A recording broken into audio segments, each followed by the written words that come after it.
गुरु गोविंद दो खड़े काके लागू पाए, बलिहारी गुरु आपके गोविंद दियो बताए। लेकिन फिर ये तो कलयुग है ना जनाब। तो सोचा कि एक कविता याद दिला दूं। चलो द्रौपदी शस्त्र उठा लो, अब गोविंद नहीं आएंगे। हाँ, ये कलयुग है। तो क्या हुआ? प्रशासन और कानून तो है, तो कानून अंधा होता है, सुना होगा आपने। और हाँ, वो कहते हैं ना, प्रशासन के कान में जूं तक नहीं रेंगती। नमस्कार, मैं हूं मनोज्ञा लोईवाल और स्वागत है आपका एनडीटीवी इंडिया पर। कह रहे हैं देश के छात्र, हम नहीं हैं दया के पात्र। इस देश में करोड़ों छात्र हर रोज एक नया सपना देखते हैं, पर जब वो सपना सिस्टम की भेंट चढ़ जाए तो क्या कहेंगे? बात हो रही है एसएससी परीक्षा में अनियमितताओं की, जिसे लेकर छात्रों और टीचर्स के प्रदर्शन ने अब सुर्खियां बटोरना शुरू कर दिया है। पुलिस ने डीओपीटी ऑफिस के बाहर पहुंचे कुछ छात्रों और टीचर्स को डिटेन कर लिया, जिनमें मशहूर नीतू सिंह जैसे टीचर भी शामिल हैं। इसके बाद जंतर मंतर पर 100 से ज्यादा छात्र और टीचर्स पहुंचे।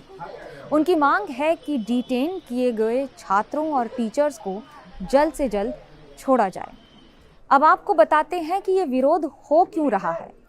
दरअसल स्टाफ सिलेक्शन कमीशन यानी एसएससी में कई बार विभिन्न वजहों से आयोजित परीक्षाओं को रद्द किया गया है। बार बार रद्द करने से जितना छात्र परेशान हैं, उतने ही उनके शिक्षक। एसएससी की परीक्षा के दौरान प्रशासनिक खामियां सामने आई हैं। परीक्षा केंद्रों का गलत आवंटन किया गया। एडमिट कार्ड पहले 4 दिन पहले दिए जाते थे, तो अब परीक्षा के 1 या 2 दिन पहले जारी किए जा रहे हैं। लेकिन समस्या यहाँ खत्म नहीं होती। राजस्थान के छात्र को अंडमान निकोबार का सेंटर दे दिया जाता है, तो मध्य प्रदेश के छात्र को कर्नाटक का, जबकि प्राथमिकता के आधार पर 3 सेंटर के नाम हर छात्र देता है, जो कि आसपास के स्थानीय इलाकों से हों, और वहीं पर परीक्षा के दौरान उन्हें बुलाया जाता है। परीक्षा में इस बार तकनीकी खामियों की भरमार रही।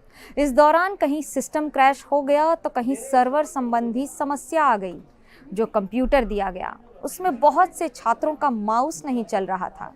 कल्पना कीजिए, बच्चे टाइप करेंगे कैसे? चलते चलते स्क्रीन बंद हो जा रही है। कुछ परीक्षा केंद्रों में अभ्यर्थियों के साथ दुर्व्यवहार के मामले सामने आए हैं। यहाँ सुरक्षा कर्मियों और कर्मचारियों पर अभ्यर्थियों के साथ गलत व्यवहार करने का आरोप भी लगा है। छात्रों के साथ, टीचर्स के साथ जो हो रहा है वो सवालों के घेरे में है।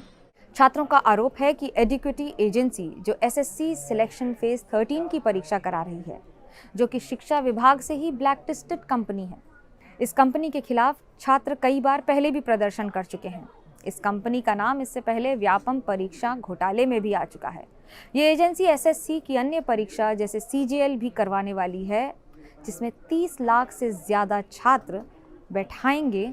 तो कैसे ये एजेंसी परीक्षा कराएगी? ये सवाल पहले ही उठ चुके हैं। सवालों के घेरे में प्रशासन है, और हो भी क्यों ना। फर्स्ट शिफ्ट में पूछे गए पेपर को दूसरे तीसरे फेस में अगर पूछा जाए तो फिर सवाल उठना लाजमी है।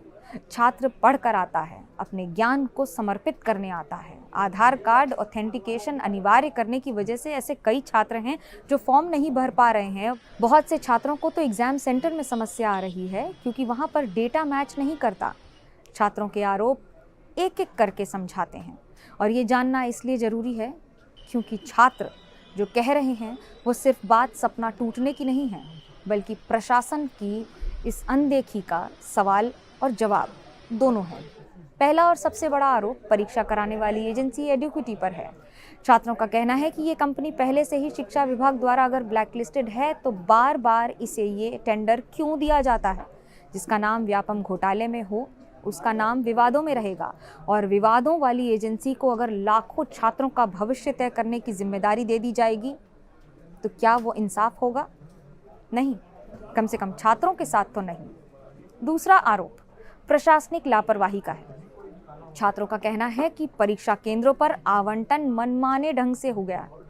हद तो तब हो गई जब जयपुर के छात्र को परीक्षा केंद्र दे दिया गया अंडमान निकोबार।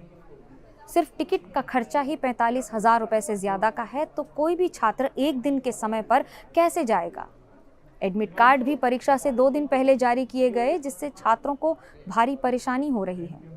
अब बात करेंगे कंप्यूटर और सर्वर रूम की। तीसरा आरोप भी तकनीकी है और तकनीकी खामियों का है। परीक्षा के दौरान कई केंद्रों पर सिस्टम क्रैश हो गया, सर्वर डाउन हो गया, कई छात्रों के कंप्यूटर में माउस नहीं काम किया तो वो न एंटर कर पाए और न डिलीट कर पाए। लिखने गए थे कुछ और बिना लिखे चले आए। सोचिए उस छात्र पर क्या बीती होगी जिसकी स्क्रीन परीक्षा के बीच में बंद हो गई। उसके लिए तो अपना सपना, अपना जीवन अंधकार और काली स्क्रीन के तौर पर ही दिख रहा होगा। और अब चौथा आरोप, जो पेपर लीक जैसा ही है। छात्रों का दावा है कि पहली शिफ्ट में जो सवाल पूछे गए वही 70-80% दूसरी और तीसरी शिफ्ट में भी पूछे जा रहे हैं, यानी कि फेजेस में पूछे जा रहे हैं। ये सीधे सीधे परीक्षा की निष्पक्षता पर सवाल खड़ा करता है। कंपनी सवालों के घेरे में है, एजेंसी सवालों के घेरे में है। बड़ी बड़ी परीक्षा करने की जिम्मेदारी और टेंडर जिसे दिए गए वो ये काम कर ही नहीं सकती। अगर कर नहीं सकती तो फिर दिया क्यों गया? छात्रों का डर भी वाजिब है कि छोटे स्तर की परीक्षा में अगर इतनी धांधली हुई है तो बड़ी परीक्षाओं में क्या होगा।